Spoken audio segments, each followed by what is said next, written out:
Hello guys, आप सभी का धन्यवाद। मैं वीरेंद्र कुमार, ज्ञान ज्योति आईटीआई कॉलेज चूरू स्टूडेंट। आज हम बात करेंगे इलेक्ट्रीशियन थ्योरी के 30 महत्वपूर्ण क्वेश्चनों की, जो हमारी एग्जाम की दृष्टि से बहुत महत्वपूर्ण होते हैं। तो गाइज चलते हैं। आज का हमारा इस क्वेश्चन सीरीज का पहला क्वेश्चन है, यदि एमीटर बेस जंक्शन तथा कलेक्टर बेस जंक्शन दोनों ही फॉरवर्ड बायस हो तो ट्रांजिस्टर किस मोड में काम करता है। तो ट्रांजिस्टर किस मोड में काम करता है। तो गाइज पहला ऑप्शन है कट ऑफ, दूसरा है सक्रिय, तीसरा है सेचुरेशन और चौथा है इन्वर्टेड। तो गाइज इस क्वेश्चन का आंसर हो जाएगा सेचुरेशन। यदि एमीटर बेस जंक्शन तथा कलेक्टर बेस जंक्शन दोनों ही फॉरवर्ड बायस में हो तो ट्रांजिस्टर है वो किस मोड में काम करता है, सेचुरेशन मोड में। ओके गाइज, हमारा अगला और नेक्स्ट क्वेश्चन है क्वेश्चन नंबर 2। किसी दिष्ट धारा मशीन का योग यानी बॉडी किस प्रकार के चुंबकीय पदार्थ से बना होता है। तो गाइज सख्त लोहा, गैर लोहा, नरम लोहा या डलवा लोहा। तो गाइज इस क्वेश्चन का आंसर हो जाएगा डलवा लोहा। Okay guys, cast iron. हमारा अगला नेक्स्ट और तीसरा क्वेश्चन है, पेरा विद्युत यानी डाइलेक्ट्रिक क्या है। अतिचालक, विद्युत रोधी पदार्थ, अर्धचालक या धातुएं। पेरा विद्युत क्या होता है, पेरा विद्युत क्या होता है, जो बैटरी के अंदर डाइलेक्ट्रिक पदार्थ जो भरा जाता है वो पेरा विद्युत होता है। तो वो होता है विद्युत रोधी। बैटरी के अंदर जो चालक प्लेटें होती हैं उन चालक प्लेटों को विद्युत रोधी रखने के लिए, विद्युतीय रूप से अलग अलग रखने के लिए, विद्युत रोधी रखने के लिए उसमें डाइलेक्ट्रिक पदार्थ भरा जाता है। वो क्या होता है, किसी रासायनिक पदार्थ होता है, किसी रासायनिक पदार्थ का घोल होता है, विद्युत रोधी पदार्थ। यानी हमारा ऑप्शन 2 सही हो जाएगा। ओके गाइज, हमारा अगला और नेक्स्ट क्वेश्चन नंबर 4। शुष्क सेल का ऋणात्मक पोल निम्न में से किस चीज़ से बना होता है। शुष्क सेल का ऋणात्मक पोल यानी ऋणात्मक इलेक्ट्रोड किस चीज़ या वस्तु का बना होता है। पारा, कार्बनिक, तांबाक, जस्ता।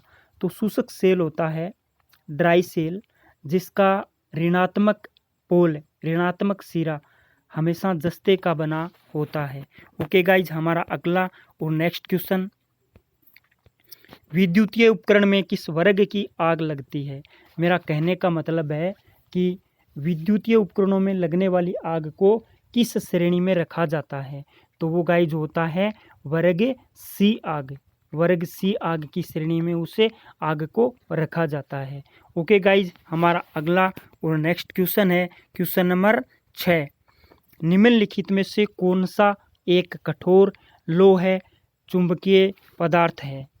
कठोर लोह चुंबकीय पदार्थ, फेरो मैग्नेटिक पदार्थ। ऑप्शन नंबर 1 टंगस्टन, 2 एल्निकोस और नंबर 3 निकिल, 4 कोबाल्ट। तो हमारे इस क्वेश्चन का आंसर क्या हो जाएगा, एल्कोनेक्स। जो आपको हरे रंग का राइट का निशान दिख रहा है क्वेश्चन में, वो हमारे क्वेश्चन का आंसर है। तो बिल्कुल ही आपको जो क्वेश्चन प्रोवाइड करवा रहा हूँ बिल्कुल ही आसान, समझने लायक और स्पष्ट क्वेश्चन हैं। आप इनको देखिएगा, बड़े ही मज़ेदार टॉपिक हैं इनमें। तो हम चलते हैं, लेकिन ये जो सीरीज़ है गाइज, मिक्स क्वेश्चन सीरीज़ है। क्या है, मिक्स क्वेश्चन सीरीज। तभी पेपर में क्या होता है, ऐसे ही क्वेश्चन सब चैप्टरों से थोड़े थोड़े दिए हुए होते हैं, तो उसके हिसाब से ये क्वेश्चन सीरीज मेरी बनाई हुई है। ओके गाइज, हम आगे चलते हैं अगले क्वेश्चन पे। Question number 7।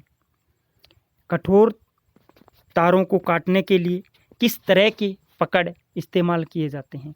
क्या बताया है, कठोर तारों को काटने के लिए किस तरह का पकड़ किसको बोलते हैं, प्लायर को बोलते हैं। प्लायर इस्तेमाल किए जाते हैं। Locking plier, wire stripper, long nose plier, diagonal cutters. सीधी सी बात है, काटने के लिए, कठोर तारों को काटने के लिए, क्वेश्चन में ये आंसर मिल रहा है, काटने के लिए। काटने के लिए क्या होता है? कटर। तो डायगोनल कटर। ओके गाइज, हमारे इस क्वेश्चन सीरीज का आंसर ऑप्शन नंबर हमारे इस क्वेश्चन का आंसर ऑप्शन नंबर 4 सही हो जाएगा। ओके गाइज, तो चलते हैं अगले क्वेश्चन पे। अगला और नेक्स्ट क्वेश्चन है, नीचे दी गई स्थितियों में से किसमें आदर्श डायोड ओपन स्विच की तरह काम करता है? नीचे दी गई स्थितियों में किसमें आदर्श डायोड ओपन स्विच की तरह काम करता है? Base bias, forward bias, reverse bias, medium bias. तो गाइज रिवर्स बायस में है डायोड ओपन स्विच की तरह कार्य करता है। और इस अवस्था में, रिवर्स बायस अवस्था में, प्रतिरोध का मान पूछा जाए तो प्रतिरोध का मान होता है अनंत, क्योंकि खुले प्रतिरोध या ओपन स्विच का प्रतिरोध अनंत होता है। क्यों होता है? क्योंकि उसमें कोई धारा का प्रवाह नहीं होता, अनंत प्रतिरोध होता है। ओके गाइज, हमारे इस क्वेश्चन का आंसर हो जाएगा रिवर्स बायस, ऑप्शन नंबर 3 सही हो जाएगा। हमारा अगला और नेक्स्ट क्वेश्चन, ट्रांजिस्टर को के रूप में उपयोग किया जाता है। ट्रांजिस्टर को के रूप में उपयोग किया जाता है, दिष्टकारी के रूप में, एक इलेक्ट्रोड ऑन व ऑफ स्विच के रूप में, प्रतिरोधक के रूप में, दोलित्र के रूप में। तो गाइज ट्रांजिस्टर को है वो एक इलेक्ट्रोड ऑन व ऑफ स्विच के रूप में उपयोग किया जाता है। ओके गाइज, हमारा अगला और नेक्स्ट क्वेश्चन है, दिक् परिवर्तक का ब्रश निम्न में से किस पदार्थ का बना होता है? दिक् परिवर्तन का ब्रश से निम्न में से किस पदार्थ का बना होता है? माइका का, तांबे का, कार्बन का, एल्यूमिनियम का। यानी कम्यूटेटर के ऊपर जो ब्रश लगता है वो कार्बन का बना हुआ होता है। कार्बन एक ऐसी धातु है जो स्वयं घिस जाती है लेकिन कम्यूटेटर को नहीं घिसने देती। और ये एक इस प्रकार की धातु है कि अगर इसके अंदर तापमान का मान बढ़ाते हैं तो तापमान के साथ साथ तापमान बढ़ने से ये कार्बन है वो चालकों की तरह व्यवहार करने लगता है। तो गाइज हमारे इस क्वेश्चन का आंसर हो जाएगा option number 3 carbon. Okay guys, हमारा अगला और नेक्स्ट क्वेश्चन, आमतौर पर किस अर्धचालक का सबसे ज़्यादा उपयोग होता है? आमतौर पर किस अर्धचालक का सबसे ज़्यादा उपयोग होता है? अर्धचालक सबसे ज़्यादा उपयोग होने वाला कौन सा होता है? सल्फर एक, बोरोन एक, कार्बन एक, सिलिकॉन। तो गाइज वो होता है सिलिकॉन। ओके, हमारा अगला और नेक्स्ट क्वेश्चन, क्वेश्चन नंबर 12, लोहे का क्षरण रोकने के लिए उसे निम्नलिखित में से किसके साथ विद्युत लेपन, इलेक्ट्रोप्लेटिंग किया जाता है? लोहे का क्षरण बोलते हैं, लोहे के ऊपर जो जंग लगता है उसको क्षरण बोलते हैं। क्षरण से रोकने के लिए निम्नलिखित में से किसके साथ विद्युत लेपन किया जाता है? यानी विद्युत लेपन की प्रक्रिया को इलेक्ट्रोप्लेटिंग कहते हैं। लोहे के ऊपर जस्ते की परत चढ़ाने की जो प्रक्रिया होती है, लोहे के ऊपर जस्ते की परत चढ़ाने की जो प्रक्रिया होती है उसको इलेक्ट्रोप्लेटिंग, विद्युत लेपन बोलते हैं। क्या बोलते हैं? विद्युत लेपन। और ये क्यों चढ़ाई जाती है? ताकि लोहे को जंग से या क्षरण से बचाया जा सके। तो गाइज हमारे इस क्वेश्चन का आंसर ऑप्शन नंबर 4 सही हो जाएगा, जस्ता। ओके गाइज, हमारा अगला और next question, carbon filament lamp, carbon filament lamp किस टेम्परेचर पर काम करता है?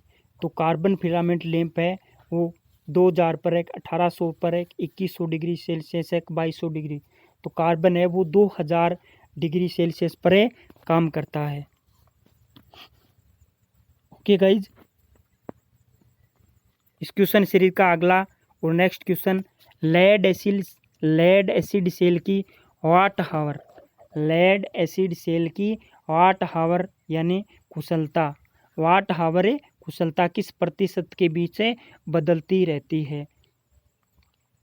लेड एसिड सेल की वाट हावर कुशलता किस प्रतिशत के बीच बदलती रहती है? 20 से 40%, 70 से 80%, 40 से 60%, 90 से 95%। तो गाइज हमारे इस क्वेश्चन का आंसर हो जाएगा ऑप्शन नंबर 2, 70 से 80%। ओके गाइज, हमारा अगला और नेक्स्ट क्वेश्चन, टर्बो अल्टरनेटर के लिए सबसे उपयुक्त रोटर क्या है जिसे उच्च गति पर चलाने के लिए डिजाइन किया गया है। टर्बो अल्टरनेटर के लिए सबसे उपयुक्त रोटर क्या है जिसे उच्च गति पर चलने के लिए डिजाइन किया गया है। ओके गाइज, तो हमारे इस क्वेश्चन के 4 ऑप्शन हैं। साइलेंट पोल टाइप रोटर, इसको बोलते हैं salient pole type rotor, squirrel cage rotor, smooth cylindrical type rotor, wound rotor. तो गाइज वो होता है स्मूथ सिलेंड्रिकल टाइप रोटर, जिसको टर्बो अल्टरनेटर के लिए उपयोग किया जाता है और जिसकी गति उच्च होती है चलने के दौरान, जिसकी गति उच्च होती है वो है smooth cylindrical type rotor. Okay guys, हमारा इस क्वेश्चन सीरीज का अगला और 16 नंबर का क्वेश्चन है, वह विकल्प चुने जो ट्रांजिस्टर का गुण नहीं है। वह विकल्प चुने जो ट्रांजिस्टर का गुण नहीं है। छोटा आकार व मजबूती, निम्न कार्यकुशलता, फिलामेंट पावर की ज़रूरतें नहीं होती। तो गाइज वह विकल्प चुने जो ट्रांजिस्टर का गुण नहीं है। तो हमारे इस क्वेश्चन का आंसर है ऑप्शन नंबर 2 सही हो जाएगा, निम्न कार्य कुशलता। और ऑप्शन 4 में ये भी दे रखा है कम वोल्टेज पर काम करना, लेकिन हमारे इस क्वेश्चन का आंसर क्या होगा, निम्न कार्य कुशलता। ओके गाइज, हमारा अगला और नेक्स्ट क्वेश्चन है, जब विद्युत प्रवाह किसी चालक या विलयन कंडक्टिव सॉल्यूशन से गुजारा जाता है तो घोल के रंग में बदलाव होता है। यह क्या दर्शाता है। विद्युत का चुंबकीय प्रभाव, विद्युत का रासायनिक प्रभाव, विद्युत का प्रकाशीय प्रभाव, विद्युत का तापीय प्रभाव। जब विद्युत प्रवाह किसी चालक या विलयन में से गुजारा जाता है तो वह घोल के रंग में बदलाव होता है। तो यह विद्युत का रासायनिक प्रभाव कहलाता है। कौन सा प्रभाव कहलाता है, विद्युत का रासायनिक प्रभाव होता है। ओके गाइज, तो हमारे इस क्वेश्चन का आंसर है ऑप्शन नंबर 2 सही हो जाएगा, विद्युत का रासायनिक प्रभाव। ओके गाइज, हमारा अगला और नेक्स्ट क्वेश्चन, स्वतः अभिनेत्री को निम्न में से किस दूसरे नाम से भी जाना जाता है। सेल्फ वॉइस को निम्न में से किस दूसरे नाम से भी जाना जाता है। तो उसको एमीटर अभिनेत्री, स्थिर अभिनेत्री, आधार अभिनेत्री, वोल्टेज डिवाइडर अभिनेत्री। तो गाइज हमारे इस क्वेश्चन का आंसर हो जाएगा एमीटर अभिनेत्री। क्या हो जाएगा, एमीटर वॉइस। ओके गाइज, हमारा इस क्वेश्चन सीरीज का अगला और next question, is use for constant speed drive. मेरा कहने का मतलब है कांस्टेंट स्पीड ड्राइवर के लिए किस का उपयोग किया जाता है। AC motor, shunt motor, series motor, compound motor. ये शंट, सीरीज और कंपाउंड ये तीनों डीसी मोटर के भाग हैं या एसी मोटर। तो गाइज इस क्वेश्चन का आंसर हो जाएगा shunt motor. Shunt motor is use for a constant speed drive. Constant speed drive के लिए शंट मोटर का इस्तेमाल किया जाता है। ओके गाइज, हमारे इस क्वेश्चन सीरीज का अगला और नेक्स्ट क्वेश्चन है, किस दिष्ट धारा या डीसी शंट मोटर का शुरुआती बलागुण टोरक क्या होगा। अति उच्च, शून्य, निम्न। तो गाइज उच्च होगा। किसी दिष्ट धारा शंट मोटर का शुरुआती बलागुण यानी टोरक क्या होगा, उच्च होगा। ओके गाइज, हमारा अगला नेक्स्ट क्वेश्चन नंबर 21 वो क्या है कि एक बैटरी को 20 ओम के प्रतिरोध से जोड़ा जाता है। क्या बताया कि एक बैटरी को 20 ओम के प्रतिरोध से जोड़ा जाता है। यदि 0.75 एम्पियर का करंट पैदा किया जाना है तो बैटरी का विद्युत वाहक बल क्या होगा। तो मेरा कहने का मतलब है गाइज कि आर दे रखा है और आई दे रखी है। आर दे रखा है 20 ओम, आई दे रखी है 0.75 एम्पियर और पूछा है ईएमएफ यानी विद्युत वाहक बल, यानी सीधी सी बात है वोल्टेज पूछा है। तो वोल्टेज V बराबर क्या होता है, आई गुना आर। आई कितना है 0.75 और आर कितना है 20। तो 20 को आप 0.75 से गुना कीजिए, आपका आंसर आ जाएगा। क्या होगा answer, 20 volt, 15 volt, 5 volt, 30 volt. तो गाइज 20 को 0.75 से गुना करते हैं तो आता है 15 वोल्ट। तो इस क्वेश्चन का आंसर हो जाएगा ऑप्शन नंबर 2, 15 वोल्ट।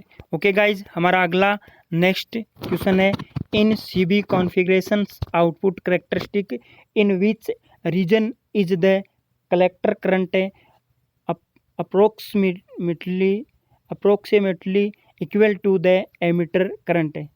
तो वो है कट ऑफ, सेचुरेशन, इन्वर्टेड और एक्टिव। तो गाइज हमारे इस क्वेश्चन का आंसर क्या होगा? एक्टिव। ऑप्शन नंबर 4 सही हो जाएगा। ओके गाइज, हमारा अगला क्वेश्चन है सीई प्रवर्धक, यानी सीई को बोलते हैं common emitter. Common emitter amplifier की करंट प्राप्ति के अनुपात में होती है, तो वो होती है IC बटा IB। ऑप्शन नंबर 1 IB बटा IE, ऑप्शन नंबर 2 IC बटा IE, ऑप्शन नंबर 3 IC बटा IB और ऑप्शन नंबर 4 IE बटा IC। तो इसमें क्या है गाइज? IC बटा IB, यानी IC क्या है? कलेक्टर धारा और IB क्या है? बेस धारा। तो ऑप्शन नंबर 3 सही हो जाएगा। ओके गाइज, हमारे इस क्वेश्चन सीरीज का अगला और नेक्स्ट क्वेश्चन है CRO, cathode ray oscilloscope. CRO की फुल फॉर्म होती है कैथोड रे ऑसिलोस्कोप। CRO का इनपुट प्रतिबाधा इम्पीडेंस कितना होता है? तो गाइज CRO का इनपुट इम्पीडेंस, यानी इनपुट इम्पीडेंस को हिंदी में क्या बोलते हैं? प्रतिबाधा। CRO का इनपुट प्रतिबाधा या इम्पीडेंस कितना होता है? 100 ओम, 0, 10 ओम, 1 मिली ओम। तो गाइज CRO का इनपुट इम्पीडेंस बहुत ही कम होता है, 1 मिली ओम होता है। ओके गाइज, इस क्वेश्चन का आंसर है वो ऑप्शन नंबर 4 सही हो जाएगा। ओके गाइज, हमारे इस क्वेश्चन सीरीज का अगला और नेक्स्ट क्वेश्चन है, निकिल को कहाँ उपयोग किया जाता है? निकिल को कहाँ उपयोग किया जाता है? आपने सुना है निकिल आयरन सेल, सुना है? तो निकिल को कहाँ उपयोग किया जाता है? सेल किसको बोलते हैं? बैटरी को। तो निकिल को कहाँ उपयोग किया जाता है? बैटरी में, एक जनरेटर में, एक डिस्टकारी में, एक मोटर में। तो गाइज बैटरी में निकिल को उपयोग किया जाता है। ओके गाइज, तो हमारा अगला और नेक्स्ट क्वेश्चन है क्वेश्चन नंबर 26, किसी सीलिंग फैन के घूमने का कार्य सिद्धांत क्या है? किसी सीलिंग फैन के घूमने का कार्य सिद्धांत क्या है? दिष्ट धारा श्रेणी मोटर, ओम का नियम, तुल्यकालिक मोटर, संधारित्र का उपयोग करने वाली एकलकलीय प्रेरण मोटर। किसी सीलिंग फैन के घूमने का कार्य सिद्धांत क्या है? यानी सीलिंग फैन को घुमाने के लिए कौन सी मोटर का इस्तेमाल किया जाता है? संधारित्र का उपयोग करने वाली एकलकलीय यानी सिंगल फेज प्रेरण मोटर। ओके गाइज, एकलकलीय प्रेरण मोटर, एकलकलीय को बोलते हैं सिंगल फेज। ओके गाइज, तो हमारे इस क्वेश्चन का आंसर ऑप्शन नंबर 4 सही हो जाएगा। हमारा अगला नेक्स्ट क्वेश्चन है क्वेश्चन नंबर 27, जब किसी चालक क्वेश्चन नंबर 27 है, जब किसी चालक यानी कंडक्टर का प्रतिरोध बढ़ता है तब क्या होता है? यानी किसी कंडक्टर का प्रतिरोध बढ़ने से क्या होगा? इसकी लंबाई घटती है, इसका अनुप्रस्थ काट क्षेत्रफल घटता है, इसकी लंबाई घटती है और अनुप्रस्थ काट क्षेत्रफल बढ़ता है कि इनकी प्रतिरोधकता घटती है। तो गाइज सीधा सा सिंपल सा आंसर है कि अगर प्रतिरोध का मान बढ़ता है किसी चालक या कंडक्टर का, तो क्या होता है? उसका अनुप्रस्थ काट क्षेत्रफल घटता है, यानी तार की मोटाई घटाने से उसका प्रतिरोध के मान में बढ़ोतरी होती है। तो इस क्वेश्चन का आंसर ऑप्शन नंबर 2 सही हो जाएगा, इसका अनुप्रस्थ काट क्षेत्रफल घटता है। ओके गाइज, हमारे इस क्वेश्चन सीरीज का अगला क्वेश्चन है क्वेश्चन नंबर 28, क्वेश्चन नंबर 28 और 28वें क्वेश्चन में पूछा गया है, निम्नलिखित में से कौन एन टाइप अर्धचालक में धारा संचरण यानी करंट कंडक्शन करता है? Proton, electron, holes, neutron. तो गाइज एन टाइप अर्धचालक में धारा संचरण करता है, कौन करता है? इलेक्ट्रॉन करता है। बोलते हैं ना इलेक्ट्रॉनों के प्रवाह की दर को विद्युत धारा कहते हैं। तो गाइज इस क्वेश्चन का आंसर ऑप्शन नंबर है बी सही हो जाएगा, ऑप्शन नंबर 2 सही हो जाएगा, इलेक्ट्रॉन। ऑप्शन इसमें और भी दे रखे हैं, प्रोटॉन, इलेक्ट्रॉन, हॉल से न्यूट्रॉन। लेकिन क्या होता है निम्नलिखित में कौन एन टाइप अर्धचालक में धारा संचरण यानी करंट कंडक्शन करता है? तो वो करता है इलेक्ट्रॉन। ओके गाइज, हमारे इस क्वेश्चन सीरीज का अगला और नेक्स्ट क्वेश्चन है कुंडलन का अंतराल गुणक। कुंडलन का अंतराल गुणक का अनुपात है। कुंडलन का अंतराल गुणक यानी पिच फैक्टर का अनुपात है पोल अंतराल बटा कुंडली अंतराल, कुंडली अंतराल बटा पोल अंतराल। तीसरा है कुंडली अंतराल माइनस पोल अंतराल। चौथा है कुंडली अंतराल गुणा पोल अंतराल। तो हमारे इस क्वेश्चन का आंसर हो जाएगा कुंडली अंतराल बटा पोल अंतराल यानी वाइंडिंग पिच बटा pole pitch. Winding pitch factor क्या होता है?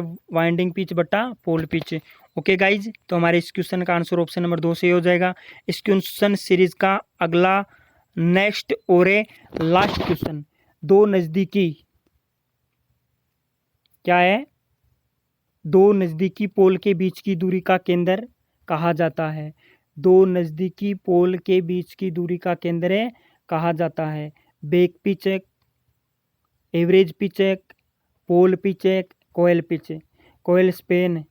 दो नजदीकी पोल के बीच की दूरी का केंद्र कहा जाता है back pitch, average pitch, pole pitch, coil span. तो गाइज हमारे इस क्वेश्चन का आंसर ऑप्शन नंबर 3 सही हो जाएगा, पोल पिच। क्या कहलाता है? Pole pitch. ओके गाइज, आज के लिए इतना ही। हम अगली क्वेश्चन सीरीज में लेके आएंगे 20 मिनट की क्वेश्चन सीरीज में 30 क्वेश्चनों को लेकर के आएंगे और नेक्स्ट क्वेश्चन सीरीज में लेके आएंगे mix question series, electrician theory की मिक्स क्वेश्चन सीरीज। इस हमारी 20 मिनट के अंदर 30 क्वेश्चन कवर हुए हैं। नेक्स्ट सीरीज में मैं 20 मिनट के अंदर अगले 30 क्वेश्चनों को लेकर आऊँगा। आज के लिए इतना ही। थैंक्स, धन्यवाद, आप सभी का धन्यवाद। Okay, thank you.